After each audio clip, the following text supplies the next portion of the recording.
Guys, what's going on? I hope you guys are well. I hope you guys are staying safe. I hope everything's good wherever you are. So, guys, I don't know if you've seen interviews from Canelo.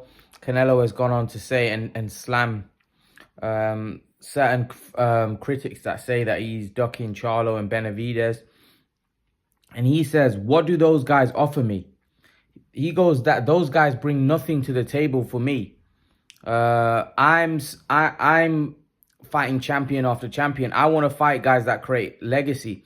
Look, this is what I said. It's not all about money for Canelo Alvarez. It's not all about, oh, you know what?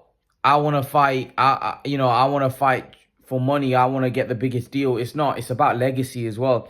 Whoever, like Canelo said, whoever he fights, he's going to get money. You know, it's not like money's an issue. He's going to get money for whoever he fights.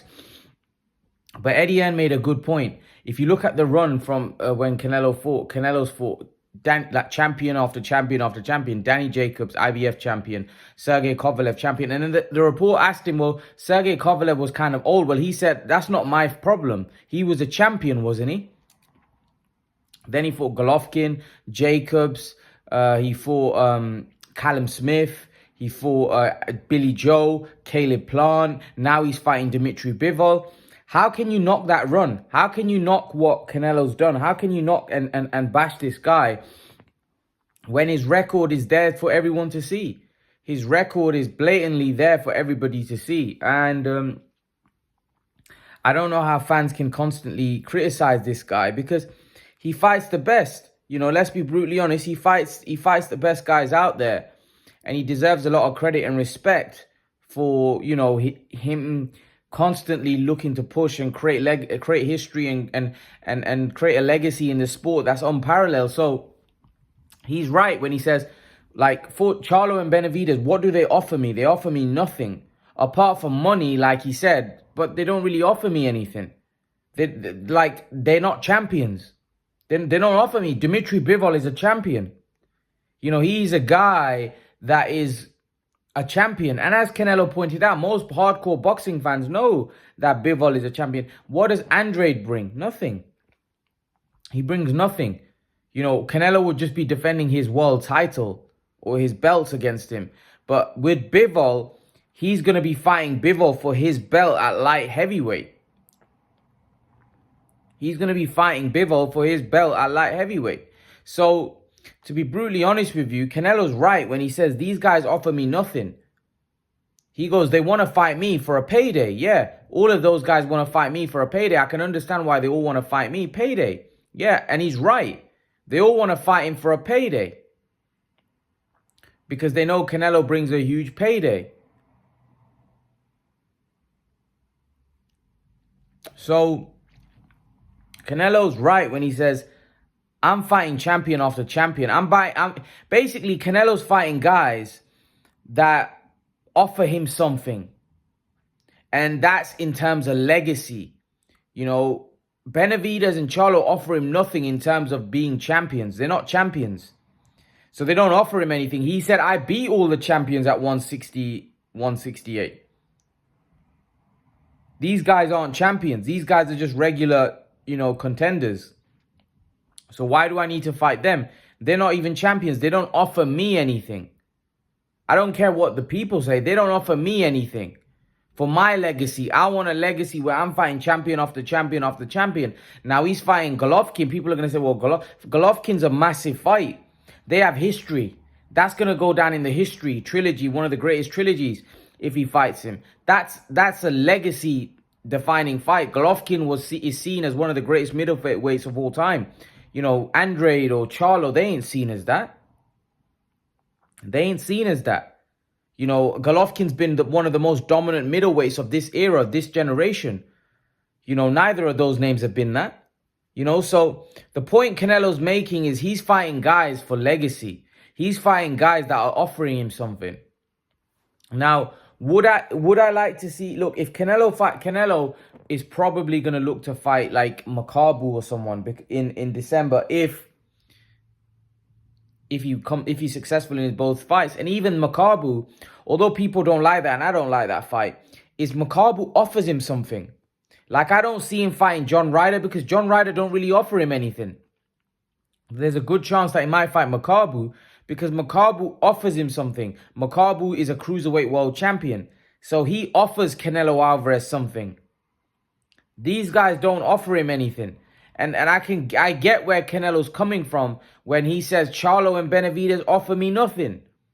They're just regular fighters. They're offering me nothing. And he's right. They don't offer him anything. They don't offer him anything. Apart from the fact that he'll have Charlo and Benavidez' names on his resume if he beats them. Which, let's be honest, most people expect him to beat Benavidez and Charlo. But there's a lot of people that I'm talking to that think Bivol beats Canelo.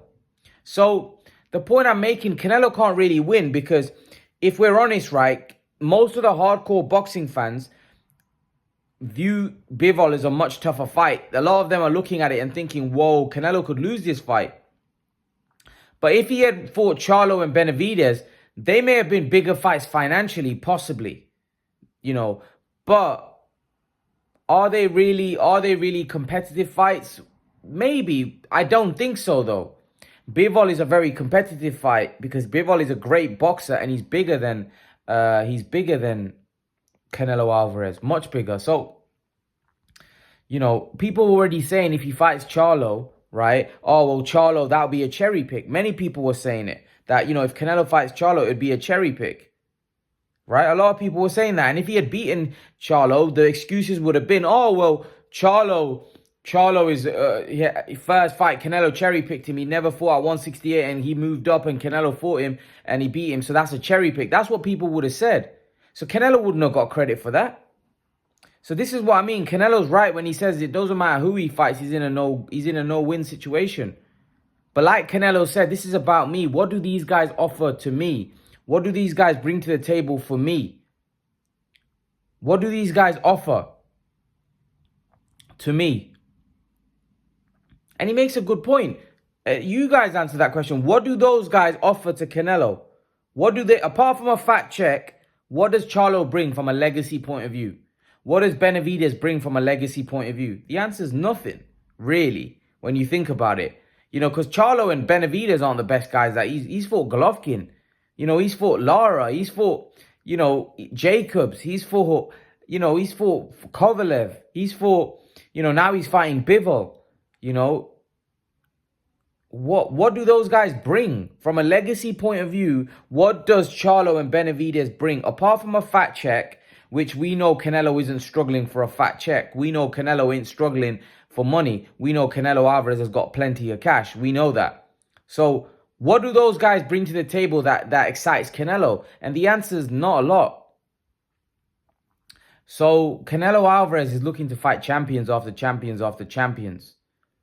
Right? So he may fight Bivol and Charlo. So what Canelo's saying is you guys fight each other, have eliminators, and I'll fight the winner of you guys. Whoever comes out top, you guys, I'll fight the winner. But I can't fight all of you because you guys don't bring anything for me. You don't bring, from a legacy standpoint, the way Canelo looks at it is that they're not champions. Canelo wants to fight champions. So Canelo's looking at it is you bring something for me from a legacy point of view and I'll fight you. So what Canelo is saying, you all fight each other, right? Cancel each other out and I'll fight the winner. And people are saying, well, Canelo's looking to get get these guys bash up. So then he gets an easier touch. No, well, Canelo's been fighting tough guys from the start of his career. So Canelo's a lot more. Imagine how many top-level fights he's had. Miguel Cotto, Danny Jacobs, Golovkin twice, Bivol now. Imagine how many tough fights Canelo's had compared to these guys. But people are worried about these guys fighting each other because Canelo wants them to, hit 7 bells out of each other. Well, no. Those guys haven't fought anybody. Why does Canelo have to fight everybody? But these guys just have to wait there, fighting nobodies, and then wait for the Canelo payday. Why? Fight each other.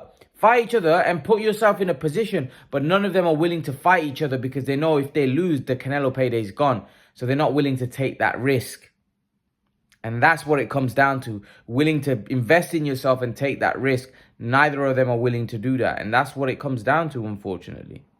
That's what it comes down to.